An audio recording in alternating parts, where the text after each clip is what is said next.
शायद जोधपुर की ऐसी कोई संस्था नहीं रही होगी जहां वो अध्यक्ष, मंत्री या संरक्षक या किसी पद पे न रहे हो। जोधपुर की 200 से ज्यादा संस्थाओं को संभालता था वो एक आदमी। गीता भवन जैसी विराट संस्था भी वही संभालते थे। पर उस आदमी का नियम था, बड़ी ऑफिस थी, बड़ा बिजनेस था, जमीनों का बड़ा धंधा था।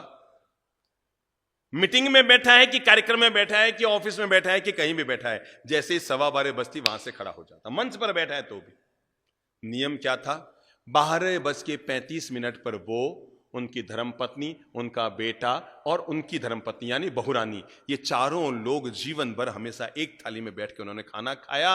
उन्होंने अपने बेटे से कह रखा था, बेटा उतना ही बिजनेस फैलाना, उतना ही काम फैलाना, उतना ही आगे बढ़ना कि 12:15 बजे से 12:30 के बीच अपन सभी लोग घर पे आ जाएं। और उन्होंने जीवन भर तक एक थाली में बैठकर अपने बेटे के साथ खाना खाया। जैसे ही 12:15 बजती, ऑफिस शटर नीचे, कोई व्यक्ति आया, साहब मुझे 12 लाख रुपए देने हैं, 3 बजे आना, वापस धंधे की शुरुआत करूंगा। 12 से 3 छुट्टी। मैंने खुद ने देखा हुआ है, कोई व्यक्ति आया और उनको कहा, साहब 15 लाख का वो जमीन वो देना है, मैं लेके आया हूं थैले में, भैया अब मेरा बेटा मेरे भोजन के लिए इंतजारी कर रहा है, 3 बजे वापस आना, धंधे के बाद उस समय करूंगा। हम फैसला करें, हम जीने के लिए कमा रहे हैं या कमाने के लिए जी रहे हैं, निर्णय कर लो। हम जीने के लिए कमा रहे हैं तो जीवन को व्यवस्थित कीजिए, और केवल कमाने के लिए जी रहे हैं तो अंधाधुंध लगे रहिए, इकट्ठे करते रहिए। अपने हर कार्य को व्यवस्थित कीजिए और घर को अपना टाइम जरूर दीजिए। बच्चे खाना खा रहे हैं, आप भी पास में बैठिए। कोई वहां धंधे में है, कोई वहां दुकान में घूम रहा है, कोई किटी पार्टी में घूम रही है, कोई किधर घूम रही है, और घर बड़ा अव्यवस्थित चल रहा है। घर की अपनी मर्यादाएं हैं, घर की अपनी शालीनताएं हैं। साथ में बैठ के भोजन करो, साथ में बैठ के भजन करो। अगर आप चाहते हैं परिवार में प्रेम रहे तो साथ में बैठ के भोजन कीजिए। अगर आप चाहते हैं समाज में प्रेम रहे तो साथ में बैठ के भजन कीजिए। पर घर को अपना टाइम जरूर दीजिए। रात को सोने से पहले 15 मिनट, अगर घर में बूढ़ी मम्मी है, बूढ़ी दादी सा है, तो सीधे अपने बेडरूम में मत घुसिए कि नहाए धोए खाए पिए ऑफिस से आए और सीधे बेडरूम में घुस गए। ना बाबा ना, आपकी दादी, आपकी मम्मी भी आपका 10 मिनट समय लेने की हकदार है।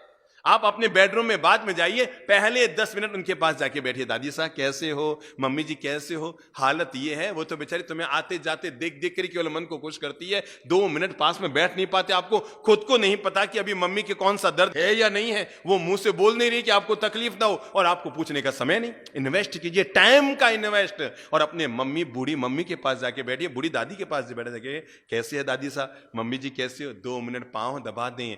मेरे भाई, अगर आपके घर में 80 साल की बूढ़ी दादी माँ है, 90 साल की बूढ़ी दादी माँ है, आप बड़े किस्मत वाले हैं। क्योंकि याद रखना, बूढ़ा पेड़ फल तो नहीं देता है पर छाया जरूर देता है। और आप किस्मत वाले हैं कि वयोवृद्ध लोगों की छाया है। उनके पास जाओ, 10 मिनट उनके पांव दबा दो। घर में खरा घी है ना, शुद्ध घी है ना, थोड़ा घी निकाला, बहुओं से कहूंगा थोड़ा सा घर का घी लिया, दादी सा के पांव में जाकर धीरे धीरे धीरे धीरे यूं यूं मालिश कर दो। मैं सच कहता हूं, आप तो 5 मिनट उनके पांव में मालिश करेंगे, वो 5 घंटे तक रात भर आपको दुआएं देते रहेंगे।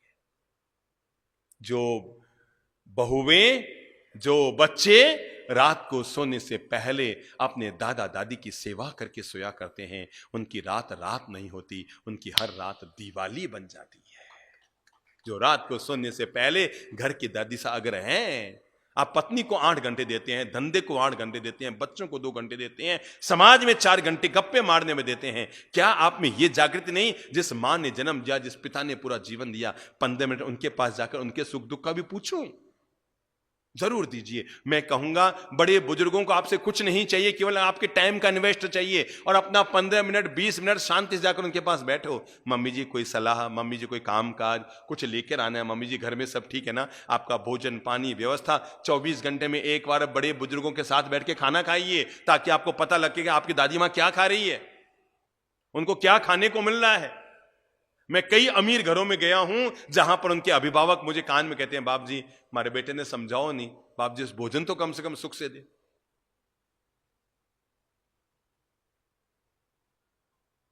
सब कुछ हमने बड़े बुजुर्गों को भाग्य भरोसे छोड़ दिया।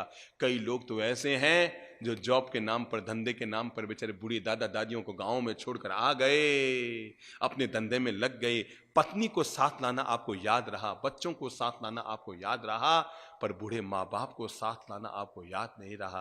वे वहीं रह गए, जब उनका स्वर्गवास हुआ तब आप गांव में गए और जाकर के फिर आपने 800 लोगों का खाना रखा पूरे गांव का। जिस दादी माँ को आपने सुख से कभी कड़ी खिचड़ी भी उनको नहीं खिलाई थी, कभी आटे का हलवा भी सुख से बना के बूढ़ी दादी साहब को आपने नहीं खिलाया था, भगवान के भरोसे अकेले गांव में छोड़कर आए। और जब वो राम राम सत्य हो गई, गोलोकवासी हो गई, जब उसका स्वर्गवास हो गया, आप गए अपने परिवार को लेकर, गांव का जीवन किया, 1000 लोगों का खाना किया, 3 मिठाई बनाई, ये बनाई वो बनाई, पूरे गांव का जीवन किया, एक बड़ी तस्वीर बनाई है, फ्लैक्स में बूढ़ी दादी साहब की एक बड़ी तस्वीर बनाई, गांव वालों को इकट्ठा किया, शांति पाठ का आयोजन किया, तस्वीर के आगे बड़ी सी माला लगाई, कांच लगाया और बड़ा सा दीपक जलाया, धूप जलाया और थाली लेकर आए मां जी को चढ़ाने के लिए।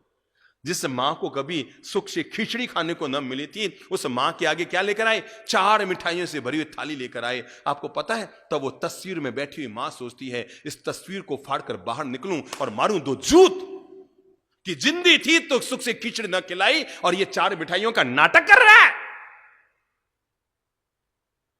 मेरे भाई, घर के अभिभावकों को संभालना आपकी जवाबदारी है, और अगर आप इससे अपना मुंह मोड़ते हैं, आप ये मत सोचना आप उनका वर्तमान बिगाड़ रहे हैं। सच्चाई तो ये है, आप अपना भविष्य बिगाड़ रहे हैं, आप अपना बूढ़ापा बिगाड़ रहे हैं। आज उनका है और कल और कल और कल आपका है। जो आज आप कर रहे हैं वो बीज बो रहे हैं, और जो कल आपको मिलेगा वो आपके बोए हुए बीजों का भी फल आपको मिलेगा। आज की जो बात आपसे अनुरोध करना चाह रहा हूं वो है, मन बना लो। मैं अपने घर के बड़े बुजुर्ग अभिभावकों का मान सम्मान गौरव का ध्यान रखूंगा, उनको अपना समय दूंगा, उनके साथ थोड़ा बैठकर मीठी बातें करूंगा, उनके सुख दुख की बातें करूंगा, उनसे सलाह लूंगा, उनका मार्गदर्शन लूंगा।